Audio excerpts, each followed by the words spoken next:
الحمد للہ وحدہ والصلاة والسلام علی من لا نبی بعدہ اما بعد فاعوذ باللہ من الشیطان الرجیم بسم اللہ الرحمن الرحیم یا ایہا الذین آمنوا اذا تناجیتم فلا تتناجوا بالاثم والعدوان ومعصیۃ الرسول وتناجوا بالبر والتقوى واتقوا اللہ الذی الیہ تحشرون۔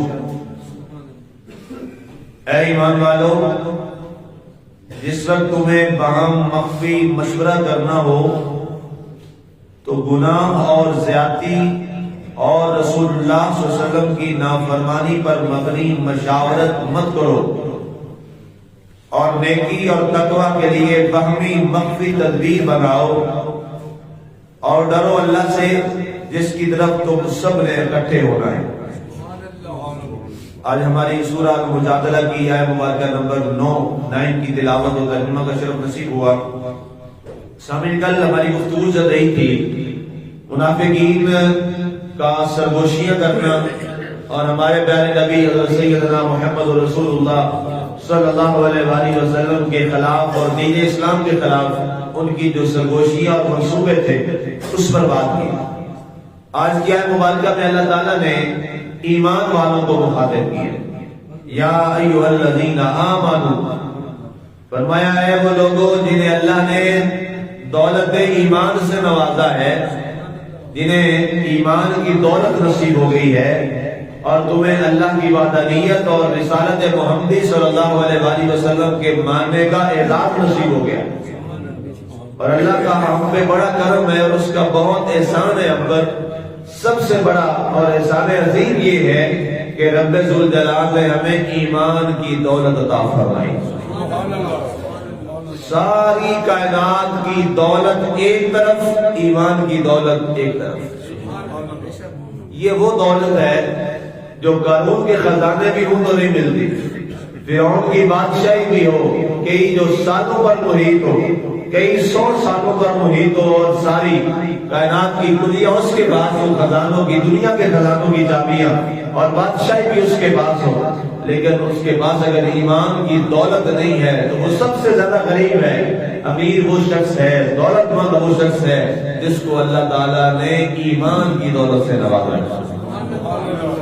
اس دولت پہ اللہ تعالیٰ کا جتنا بھی شکر ادا کیا جائے وہ کم ہے، جس کو اللہ تعالیٰ، اسی لیے اللہ تعالیٰ نے انسانوں کی عظمت اور عزت کا جو معیار رکھا ہے وہ دولت ایمان پہ رکھا ہے۔ اللہ قرآن میں کیا فرماتا ہے، آگے انشاءاللہ اس پہ جا کے ہم تفصیل پہ بات کریں گے۔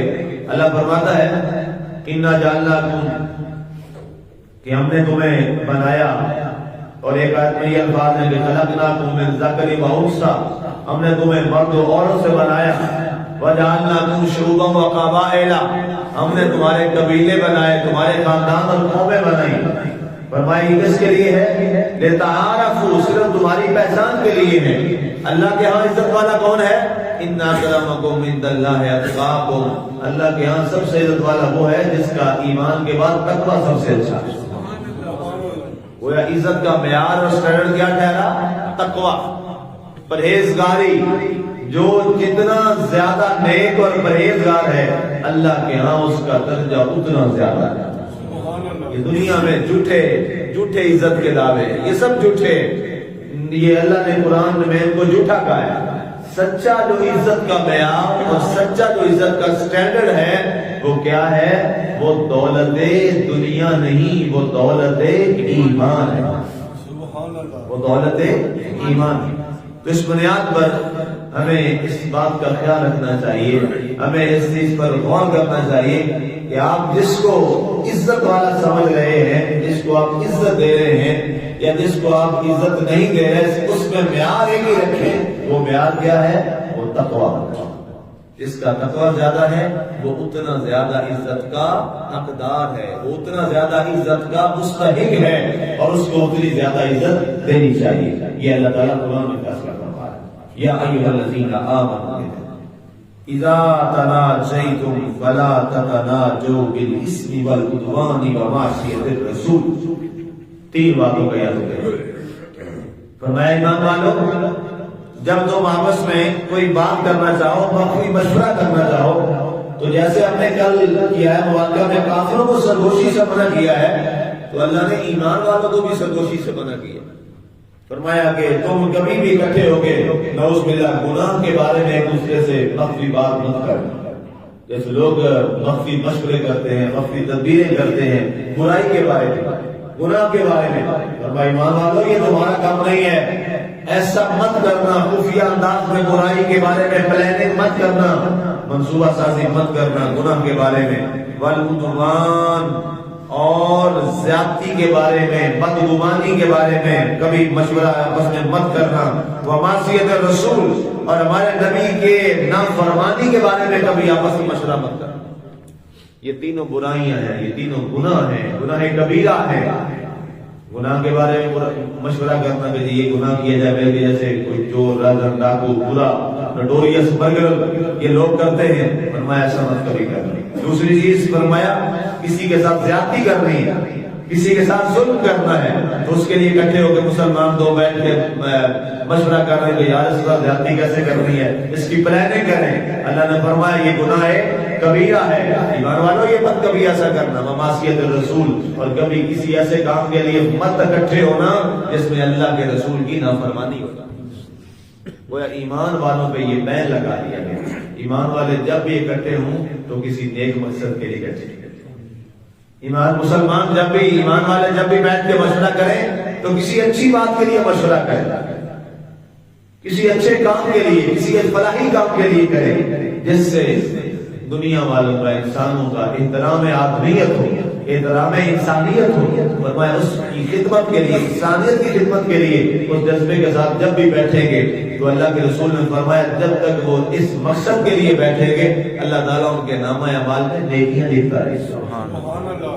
تو اس لیے ہم یہ بھی عہد کریں کہ جو وقت نعوذ باللہ گلا، غیبت، چغلی، برائی، بدگمانی، زیادتی، ظلم اور کسی بھی لحاظ سے گناہ میں ہے، ہم نے وہ وقت ان برائیوں میں نہیں بلکہ وہی وقت کسی اچھے کام کے لیے وقف کرنا تاکہ ہمارے لیے مجر عظیم بن جائے۔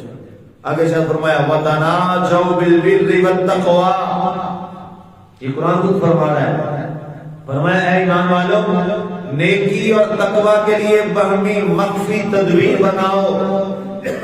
فرمایا اگر تم نیکی کرنا چاہتے ہو، کوئی تقوی والا کام کرنا چاہتے ہو تو فرمایا اس کے لیے تم کسی سے مخفی انداز میں، خفیہ طریقے سے مشورہ کرو، اس سے آپ پوشیدہ طور پہ اس سے مشورہ کرو، کسی سے بات کرو کہ یار میں یہ نیکی کرنا چاہتا ہوں، میں یہ اچھائی کرنا چاہتا ہوں، میں یہ نیکی کا کام کرنا چاہتا ہوں، تو میں تم سے مشورہ لینا چاہتا ہوں، تم بتاؤ کہ کیسے کرنا چاہیے۔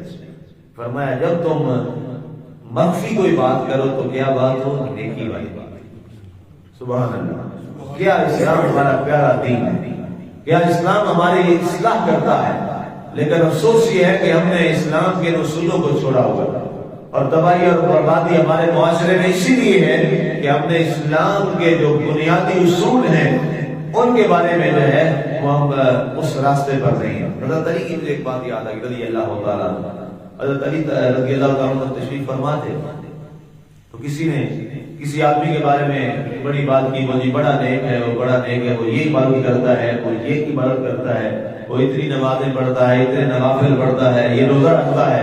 حضرت علی سنتے رہے، آپ نے فرمایا مجھے اس کے نفلوں، نمازوں اور عبادتوں کے بارے میں بتاؤ، مجھے بتاؤ اس کے معاملات کیسا۔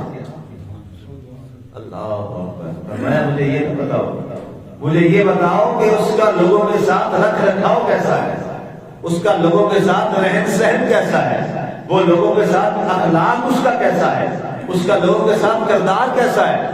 فرمایا مجھے اس بارے میں بتاؤ، عبادت اس کا ذاتی معاملہ ہے، اس کا اپنا معاملہ ہے، اصل چیز ہے کہ لوگوں کے ساتھ تمہارے معاملات کیسا ہیں، جس پر آج مسلمان غور ہی نہیں کر رہا۔ مسلمان صرف نماز پڑھ کے اور روزہ رکھ کے اپنے آپ کو فارغ سمجھتا ہے کہ میں نے حق بندگی ادا کر لیا۔ یاد رکھیے گا ایمان والو، مسلمان کے لیے ایک ایک قدم پر اللہ اور اللہ کے رسول نے کوئی ادار لگائی۔ کیسے وہ نکلتا ہے تو گھر واپس آنے تک پھر گھر میں کیسے رہنا ہے، بیوی بچوں کے ساتھ کیسے رہنا ہے، ماں باپ کے ساتھ کیسے رہنا ہے، بہن بھائیوں کے ساتھ کیسے رہنا ہے، ہمسایوں کے ساتھ کیسے رہنا ہے، معاشرے میں کیسے رہنا ہے، معاشرے میں گلی محلے میں جا رہے ہیں گلی میں چلنا کیسے ہے، اور چلنے کا انداز کیا ہونا چاہیے، بات کرنی ہے تو آواز کتنی ہونی چاہیے۔ اسلام نے ان تمام باتوں کو ڈیفائن کیا، یہی تو ہمارے اسلام کا حسن ہے۔ اسی بنیاد پر ہم کہتے ہیں کہ ہمارا اسلام باقی تمام مذاہب سے اعلیٰ ہے۔ تو اس لیے فرمایا کہ جب بھی تم آپس میں مشاورت کرو تو مشاورت کس چیز کی ہو، بالبر والتقوی، یا نیکی کی بات ہو یا تقوی کی بات۔ فرمایا اس کے بات کرو واتقوا اللہ، اور اے ایمان والو اللہ سے تقوی اختیار۔ تقوی کی میں نے کئی بار وضاحت کی ہے کہ تقوی کیا ہے، اس لیے میں اب لفظ تقوی ہی بول دیتا ہوں تاکہ آپ کو ساری باتیں پوری تصویر آپ کے سامنے آ جائے کہ تقوی ہوتا کیا ہے، تقوی کہتے کسے ہیں۔ اس کا مطلب یہ کرنا کہ اللہ سے ڈر۔ تقوی ایک وہ لفظ ہے جس کے اندر اللہ تعالیٰ نے پورا اسلام جو ہے وہ سمو کے رکھ دیا۔ اور حضرت عمر والی جو میں نے آپ کو بات سنائی تھی کہ فرمایا کہ کبھی تم نے ریشم پہن کے جنگل سے، اور جنگل بھی کیا ہو، بیری کے کانٹوں والا ہو، فرمایا اس میں سے کبھی تم جھاڑیوں میں سے گزرے ہو، تو کہا جی، فرمایا کیسے گزرو گے، کہا جی دامن بچا بچا کے کہ کہیں کوئی ایک کانٹا نہ پھنس جائے، بڑی احتیاط کے ساتھ گزریں گے، پھونک پھونک کے قدم رکھیں گے۔ فرمایا بس یہی تقویٰ ہے، بس یہی تقویٰ ہے کہ دنیا میں رہتے ہوئے ایک ایک قدم، ایک ایک لفظ، ایک ایک جملہ بڑا سوچ سمجھ کر پھونک پھونک کے رکھ، اس سوچ کے ساتھ کہ کہیں میرا رب اس کو ناپسند نہ کرنا، یہ تقویٰ۔ فرمایا واتقوا اللہ، اور اے لوگوں اللہ سے تقویٰ اختیار کرو، الذی الیہ تحشرون، فرمایا جس کی طرف تم سب کا حشر نشر ہونا ہے۔ ہم سب کا حشر کس کے پاس ہے؟ اسی کے پاس۔ حشر کا معنی کیا ہوتا ہے؟ جہاں پہ بندہ اکٹھا کیا جائے، حشر جہاں پہ جمع ہونا ہے، جہاں پہ انجام ہونا ہے۔ اللہ نے فرمایا تمہارا انجام کہاں پہ ہے؟ میری بارگاہ، آنا تم نے میری بارگاہ میں بھی، اور اس بارگاہ میں تو پھر کیا ہوگا، ایک پوری وہ ویڈیو چل جائے گی، ہماری زندگی کی ریل جو ہے وہ چل پڑے گی، اور اس ریل کے اندر ایک ایک چیز محفوظ ہے، ایک ایک چیز محفوظ ہے۔ یہ کیمرے لگے ہوتے ہیں نا جی، خفیہ کیمرے، جب وہ نکالتے ہیں تو وہ ساری چیز سامنے کر دیتا ہے، جو بھی ہوتا ہے۔ یہ دنیا کے کیمرے ہیں، وہ میرے رب کی نظر بات ہے۔ تو اس لیے ہم نے اپنے دلوں میں اس چیز کو پیدا کرنا ہے کہ ہم جو بولتے ہیں، جو کرتے ہیں، جو عمل کرتے ہیں، تنہائی میں کریں، علیحدگی میں کریں، چھپ کے کریں، لوگوں سے چھپ کے کریں، جہاں جو بھی کریں لوگوں میں کریں، میرا رب ہر چیز کو دیکھ رہا ہے اور محفوظ ہو رہی ہے۔ اللہ ہمیں تقویٰ کی دولت نصیب فرمائے، آمین۔ وما علینا الا البلاغ۔